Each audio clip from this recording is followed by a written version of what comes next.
Thanks to support from the British forces, the German plan failed. The front line moved back to the north and with the arrival of winter, froze. Soldiers holed up amid the vast labyrinth of trenches and tunnels that would become the indelible image of the Great War. Karl's regiment retreated to the Neuve-Chapelle, the same camp where Emile was being held prisoner.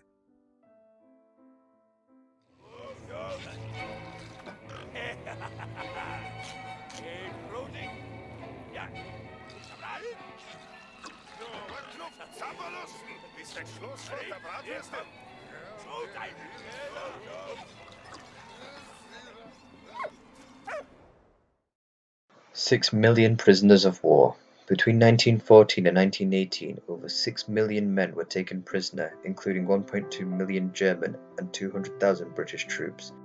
Despite the 1907 Hague Convention and the efforts of the International Red Cross, prison conditions and forced labor proved harsh for conscripts, and hundreds of thousands never made it home. Letters. Letters remained the only real means of communication with the outside world. Radios and telephones were used only for military ends. All soldiers wrote to their loved ones back home. As war correspondence was free of charge, this created logistical and financial problems. 10 billion letters and postcards were sent to and from the front during the war. The early war postal system was chaotic, but then the front was then separated into sectors, each with its own postcode. The visit from the military postmaster was eagerly awaited. The Battle of Neuve-Chapelle. March 10, 1915. British shells literally rained down on German forces. For the first time, the technique creeping barrage was used, a barrage where the fire of all units targets the same position for a period before advancing one line at a time. The infantry's advance was synchronized at a safe distance behind this barrage, so that German lines could then be overrun. That day, 530 cannons fired over 216,000 shells. That is to say, one shell per weapon every 2 minutes. The Garwal Rifles. In the early 20th century, Great Britain and France governed huge colonial empires and put them to use during the war. Indian troops were deployed by Britain in the Middle East as well as on the European front and made an important contribution to the war effort. Many victories were achieved thanks to their bravery and discipline in combat. A monument commemorating their sacrifice stands in Neuve-Chapelle, France. Mud. Trench life was difficult. Soldiers were confronted with cold, rain, and mud. Dirty water meant that diseases such as dysentery, typhus, and cholera flourished. The depth of the mud also presented dangers, and soldiers sometimes drowned in shell holes or in the tunnels leading to the trenches. Explosives. Trench fortifications required the use of explosives. To penetrate enemy lines, long tunnels were dug under no man's land, beneath the enemy trenches, inside which explosives were placed. The English used cordite, a powerful explosive that could be detonated at a distance.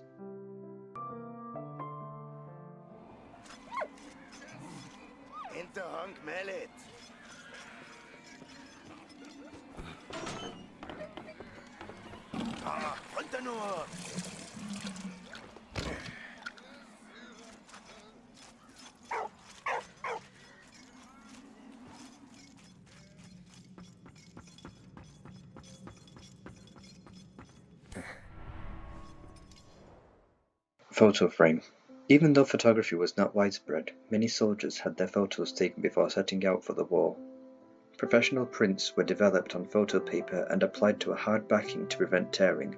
Some photos were directly printed as postcards, especially group conscript photos.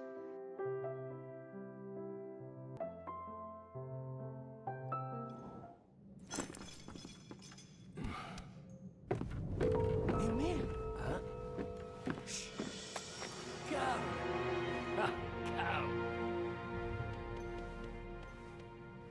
Marie, est-ce que ça va?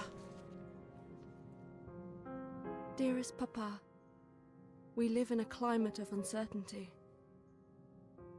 Germans use the people of Saint-Mihiel as human shields against the French bombings. I hope the Germans treat you well, and that your wound has healed. Your grandson sends you kisses. I sent you a picture of him. All my love. Please write soon. Verdammt! Adieu, Cloud. Hoch die unten! Jammer dem Kurzen! Los!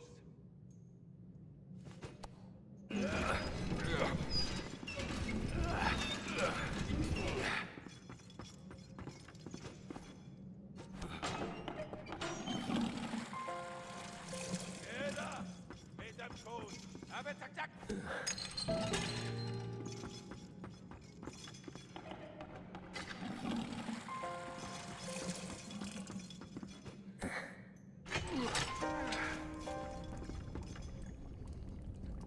Kamerad!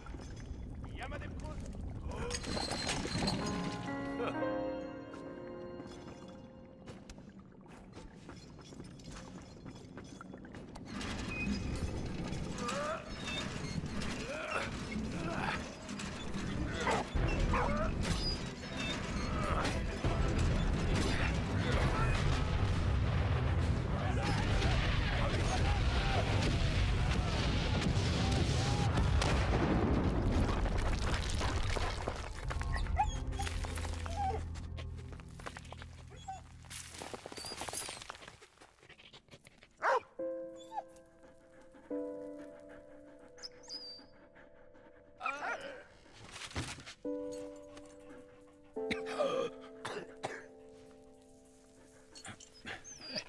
Merci.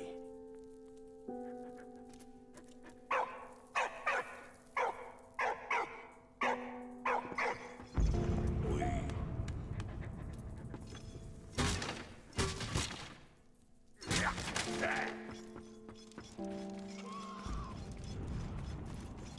Oh, what? Hey, yes. Hey, what?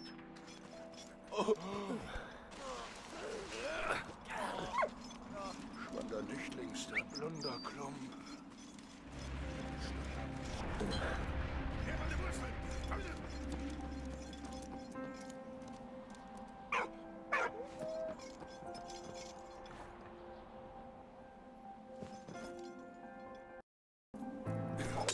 What? Allez. Allez, oui. Merci, Walt.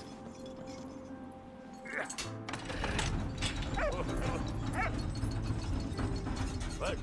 Hey. Bon chien.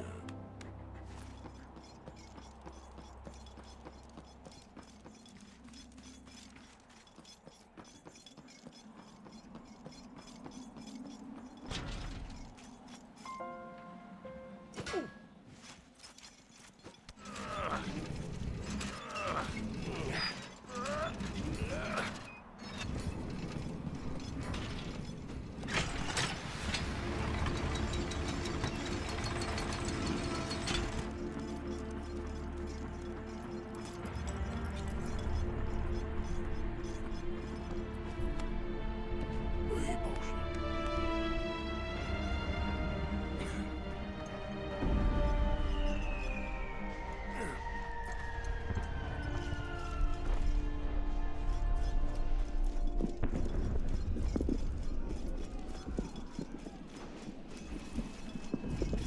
What?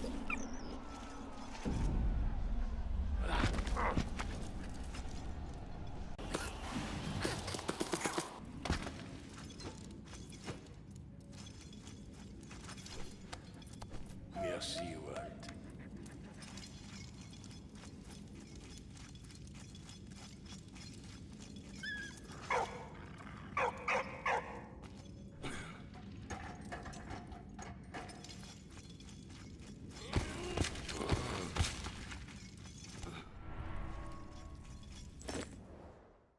Valiant Stories Contest Memorabilia. Lace tightener made by Corporal Lucien Duval-Mantel, great-grandfather of Benoit Thiedre, from melted down cartridge case. Lucien served as an electrician in a searchlight division whose mission was to illuminate enemy positions. Many thanks and congratulations to our winner, Benoit.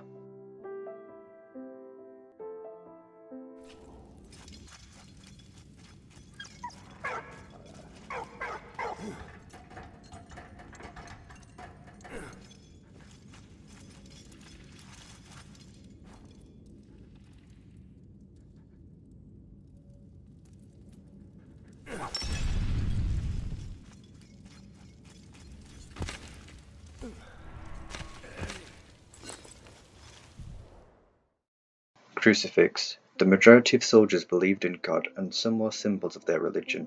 War officers had to make provisions for different religions, and a variety of religious ceremonies was performed at the front by different faiths.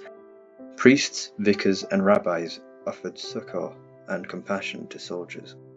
Muslim soldiers from the colonies were organized into separate battalions for practical reasons, and their beliefs were also respected. Halal food was provided as well as Muslim funeral services.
Compass. Soldiers used compasses to gain their bearings in an open countryside.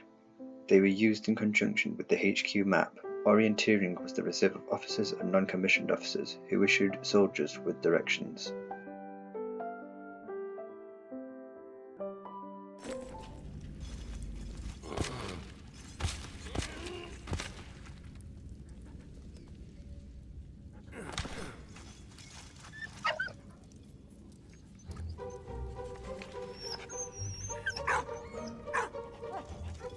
What? Okay.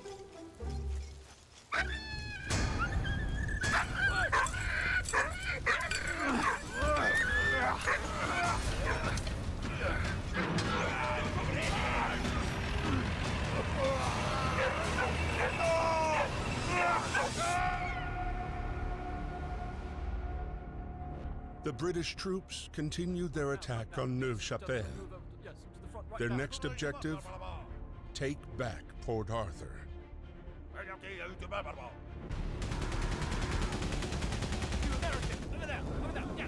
Sir. Yes, sir. Come on, boys, let's go.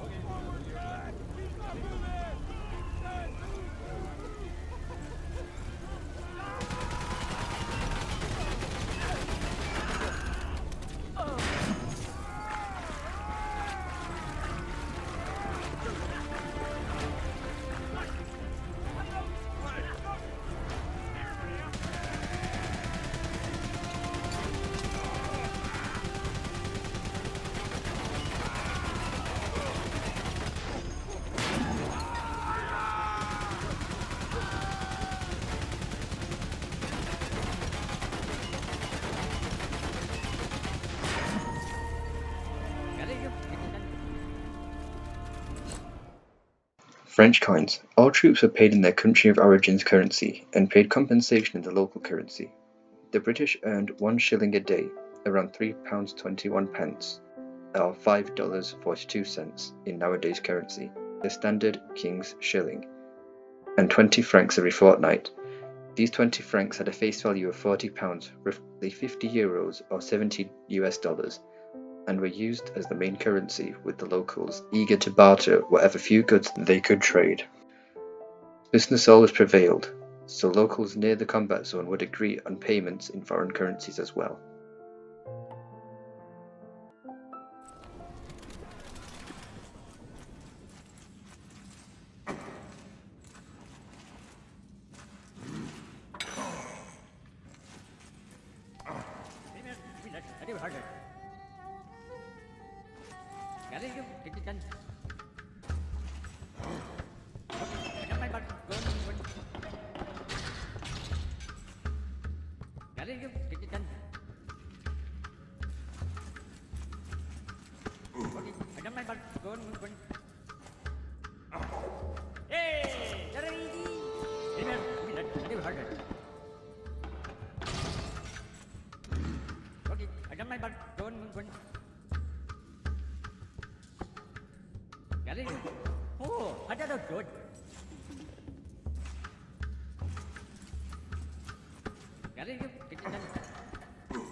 The kukri knife. The kukri knife was used by the Gurkhas, the British unit comprised of colonial Indian troops. This Nepalese weapon was standard issue and became a symbol of the Empire forces. Its heavy, thick and curved blade was designed for striking as well as cutting.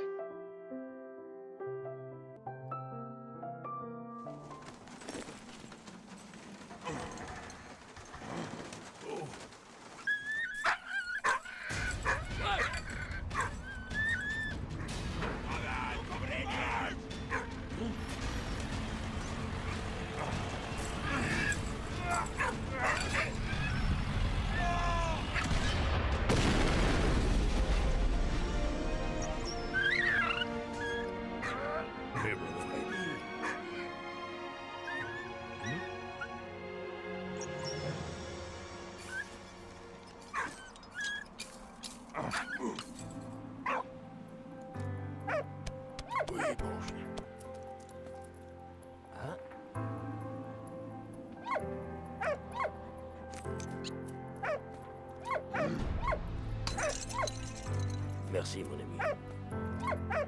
Du Ragnar.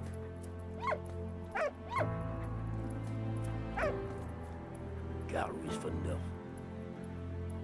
Yeah, comme